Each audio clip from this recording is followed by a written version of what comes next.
Hey guys, welcome to another video, a video that I titled the Samsung NX1, the 7D Mark II Killer. Now why did I title it that? Do I really know it's going to be a 7D Mark II killer? I have to be honest, I don't know that. But what I do know is in almost the last 24 hours since a couple cameras got announced, maybe about 16 hours from when I'm recording this, a lot of people were really underwhelmed by the 7D Mark II.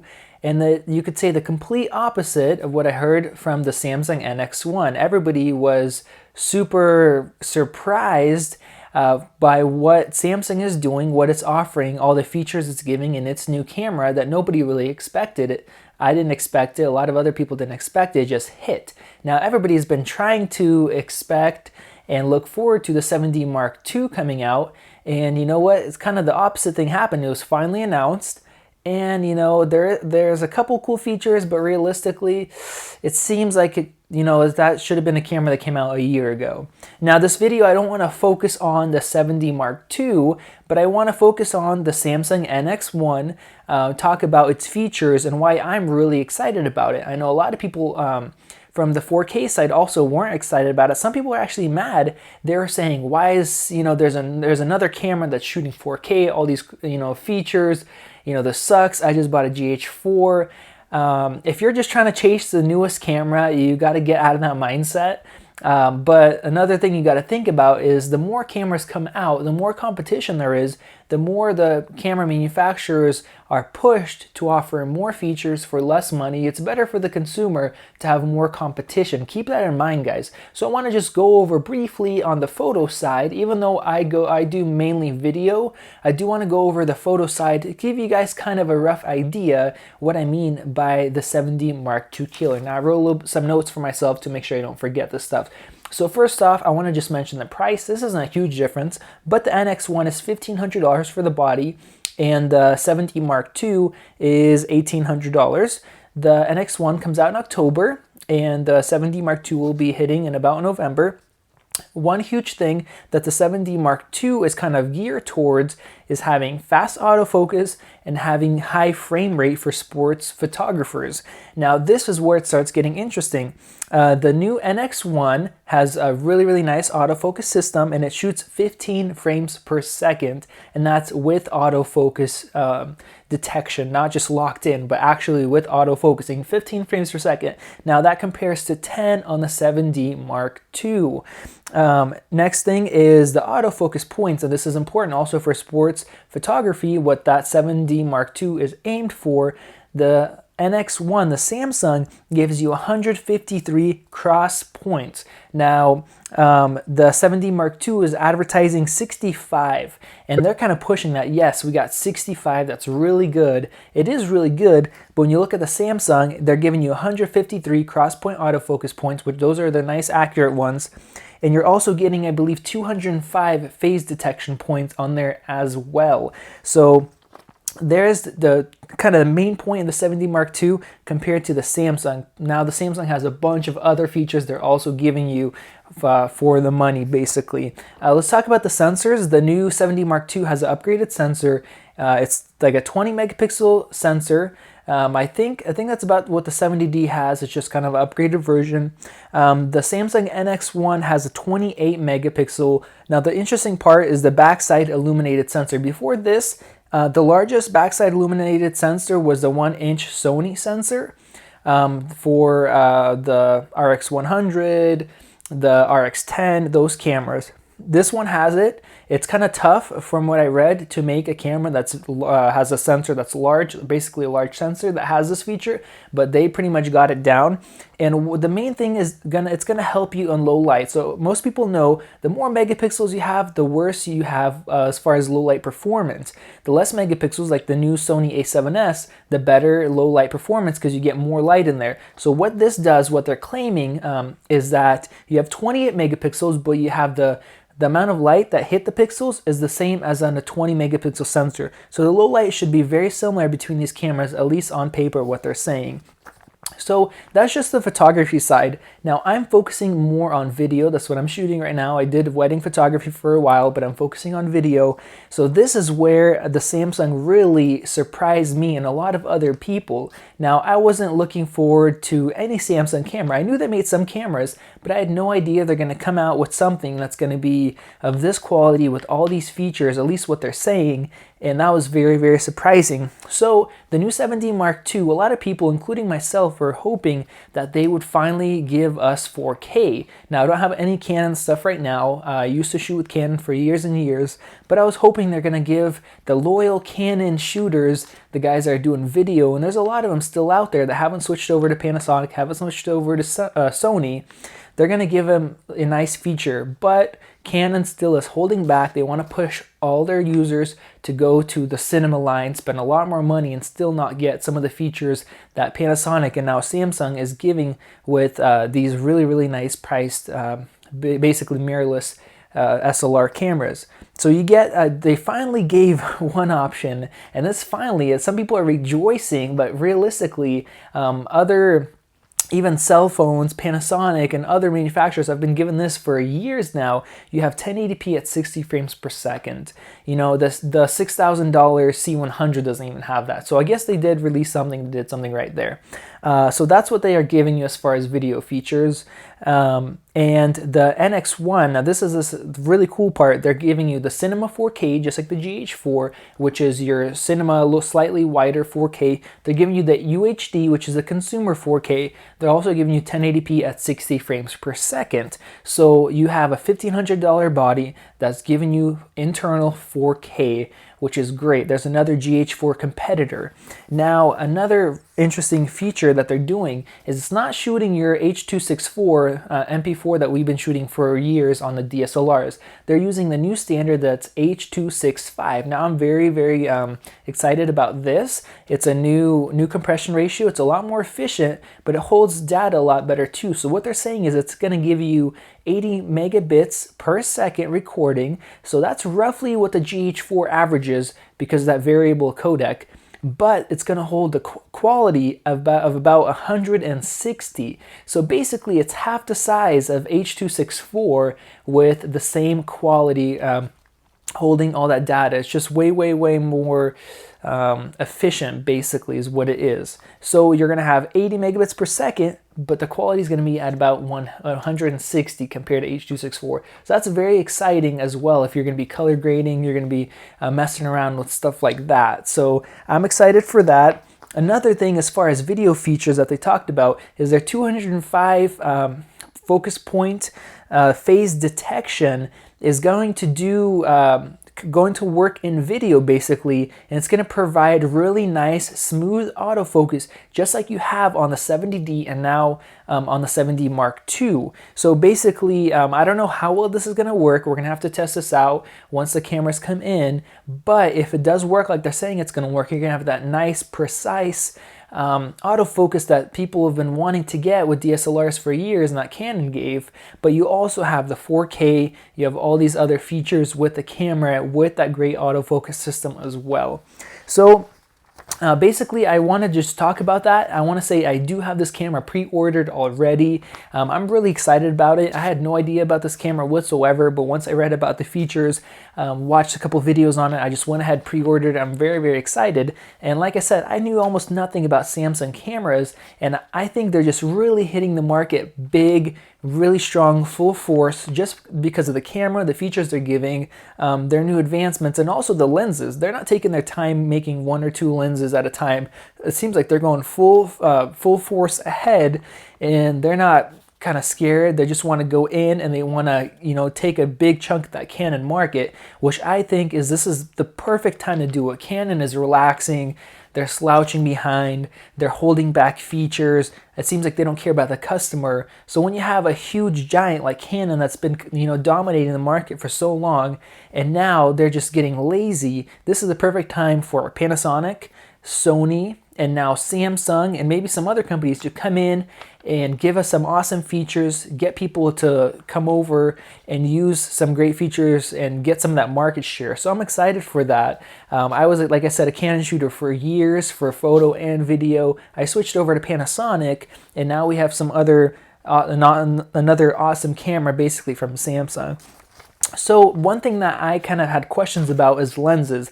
That matters a lot, and Canon still has a lot of Canon shooters, some loyal people there, because people will buy a bunch of lenses, and that kind of holds you into the whole camera body, the whole camera system. You know, when you have a camera body and you have 10 lenses for it, it's kind of difficult just to switch over. I had to sell all my lenses, and that was the harder part. You know, selling a Canon, a camera body isn't that hard, or buying another one, but messing with all those lenses is. Especially with Canon, they have a huge lineup of a lot of different variety of lenses.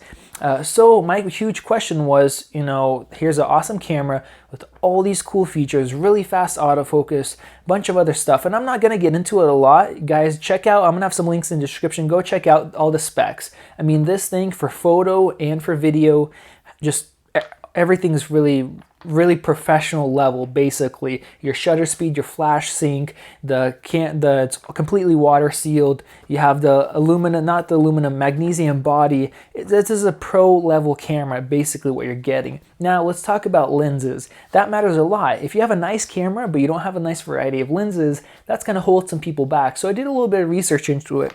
Basically what I found is right now there's 17 lens options available. Now a lot of those are nice. Some are some slower long range zooms, stuff like that, but I was surprised they do have a decent range of lenses, and enough for you to be able to pick up a couple lenses and start working with the camera and getting some good results. Now, so there's 17 lenses total. 13 of those are actually Samsung lenses. You have a couple lenses from Samyang, Rokinon, Bauer, that series of brands right there. And there's some good options there as well. A couple lenses I want to mention for you guys if you're interested. I'll definitely go check it out. I'll throw a link up in the description for the lenses as well. But a couple lenses that are interesting, that are really nice for the money. And all these lenses that I'm going to mention have really good reviews as far as sharpness and stuff like that as well. They have a 30mm f2 lens, and that's $236. Nice small prime lens, nice and sharp. So it's going to be roughly a 45mm f2 and full frame equivalent. They also have a 16mm f2.5 for $263. So that's a nice wide option basically for you, not very expensive. They have a 45mm f1.8 prime lens, also nice and sharp, $265. Very, very reasonable prices. You're not getting into a $1,500 body and spending thousands on lenses. This is some nice prime options right there to start out with. 85mm f1.4 for $800. Now that's not a super fantastic price, but it's a decent price for lenses. It's definitely comparable to other options out there. Now there's a couple professional zoom options as far as lenses as well that I want to mention. One that's very, very interesting to me that I'm definitely going to be interested in, because I do have, like I mentioned, I have a pre-order for this camera already. I'm really excited for it to come in about mid-October. This lens is a 16-50 f2.0 to f2.8. Now it is a variable aperture, but most of these lenses in this range, there's one, I'm sure Canon makes one, Nikon makes one, Sigma makes one, Tamron makes one. They're all 17-50 or f2.8 basically. You have that range there, and it's a f2.8. Now what Samsung, I want to make sure I say it right. What Samsung is doing is they're giving you a little bit wider there, so it's a 16-50, and you have a f2.0. So I'm very excited about that. It's hard to get wide lenses that are fast. 2.8 is decent, but here at the wide end you have f2.0, and it goes to a f2.8. Now it is variable, but that's awesome. I'm excited about that, and it does have a weather sealing and optical image stabilization as well. So that's a great option, and that's about $1,000, which is typical for a lens like this. And they also just are going to release a 50-150, so it's basically your 70-200. Actually, you have a little bit more range. It's about 230, I believe. basically, yeah, 50 to 150 f2.8, also weather sealed with optical image stabilization as well. And they're saying it's a 6-axis optical image stabilization that works really well. So there you go. You have 2 weather sealed professional lenses to use for photo and for video as well. You know, all these lens options are very exciting for me. That means I can, if I love this camera, if it works well, I can pick up a couple lenses and, you know, be set to use them and not be held back in that kind of area as well. So I've been talking for 15 minutes so far, guys. I need to wrap this up. Basically, I didn't want to get too much into the details, but kind of tell you why I'm excited about it and kind of more details about the camera. So there's a couple things that I'm still I don't know about. I tried researching, but I couldn't get any clear answers, and we're gonna have to kind of wait and see until we get the actual camera comes out, until we get some testing. And I will be putting this head to head with my GH4s. I'm recording on the GH4. I have my other GH4. It's gonna be a great competitor to the GH4s. My kind of questions and concerns are these. So one, how is the aliasing in moire? So with the GH4, I finally got out of the Canon mess. Other than 5D Mark III, all the other Canon cameras, DSLRs, have tons of aliasing moire, and it sucks. You know, once you leave that, you don't want to hit that area once again, and that's because they use full pixels, 1:1 pixel ratio, so no downscaling, none of that. It works really well and nice clean image. So that's one. Second is focus peaking in zebras. Maybe that was mentioned. I didn't hear that anywhere. So guys, if you heard about that, please correct me if I didn't hear about that. That's one thing I'm not sure of. Definitely I want focus peaking. Even if the camera has nice autofocus, I want to be able to use focus peaking and have zebras to see how my exposure, if there's anything blown out there. So that's my other concern.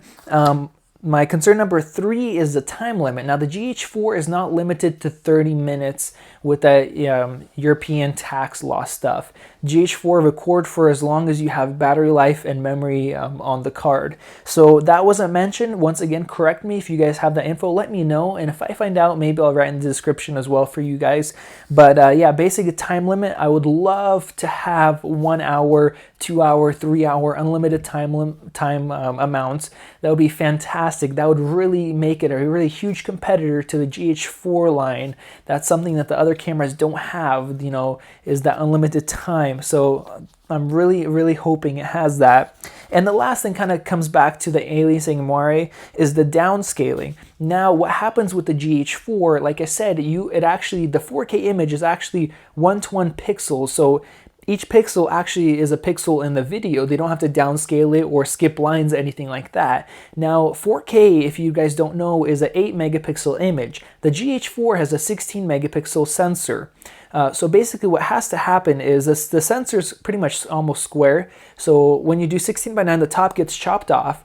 And then you have kind of around 12 megapixels. So in order to get that 8 megapixel 4K image, lots of numbers, guys, the GH4 has a crop in, so you have a 2.3 crop in order to get your 4K image. Now, that's 8 megapixels right there to keep that. The NX1 Samsung camera has 28 megapixels. So some of those top ones are going to get chopped off because you have a wider 16:9 ratio for your video, but still, you still have quite a bit of pixels there. I don't know what it's going to be like, maybe 20-ish, or I don't know, 16, hopefully it's 16. So basically what they're gonna have to do, either it's gonna be a really, really close in crop that's gonna be unacceptable. You're not gonna have any width, any wide angle lenses. Or what I think is gonna happen is they're gonna have to downscale the image just like we've been doing with 1080p video for years. Now, you could have some issues there. If you decide to do line skipping like on most digital SLRs, on almost all the Canon cameras, you're going to have issues with aliasing and moire. So you're going to get patterns in tight shirts, you're going to get in fine lines, you're going to get little skipping. You're going to go back to those issues, which is a major problem. Now, if they do it right, like the Canon 5D Mark III and the GH3 and GH4 does, and with a 1080p image, if they do have the proper downscaler to where it will use all the lines, compress it down, we could have a really, really nice image. Now, as far as nice is not having all those artifacts, and also it could compress the noise. So basically what you get with 1080p video on like the 5D Mark III, since it's taking a bigger image, just like on photos, let's see where the image is right here, and it compresses it down like that, your noise kind of gets compressed as well and you see less of it. Now what I noticed on the GH4, now the GH4 is not a good low light camera, basically. But when you open it up, your file on an actual 4K monitor, you see a lot of noise there because you see each and every individual pixel. Now, when you see that 4K file on a 1080p pixel, it compresses it down and you see a lot less noise. Almost 4 times as less, basically, you could say. 6400 ISO will look like 1600 ISO on a 4K monitor. I'm just kind of doing like a rough estimate. Basically, that the noise gets compressed as well. So if Samsung does this the right way, which we won't know until we get some actual you know, side-by-side testing, stuff like that. If they are compressing, let's say a 16 megapixel sensor size into an 8 megapixel 4K image, we could have actually a very, very nice thing on our hand. We can have less noise in a 4K image. I think it's going to be absolutely fantastic. And on the other hand, we have the APS-C size sensor, which is better in low light. We have that backside illuminated sensor as well, which also helps in low light. And that downscaling could also help us in low light, which is kind of the one downside of the GH4 is the low light. So guys, I'm going to wrap up this video. Hopefully it wasn't too long for you guys. I am very excited about this camera. It's going to come out about mid-October. I have it pre-ordered. And if you guys want to pick this guy up, you don't want to wait, you want to pre-order it, I would say definitely pre-order it as fast as you can. Basically what the companies do is they start making lists and they're going to just ship it out by the list. Now with my GH4s, with the FZ1000, all my cameras, I basically pre-order it as soon as it gets announced, and I get one in as soon as it ships.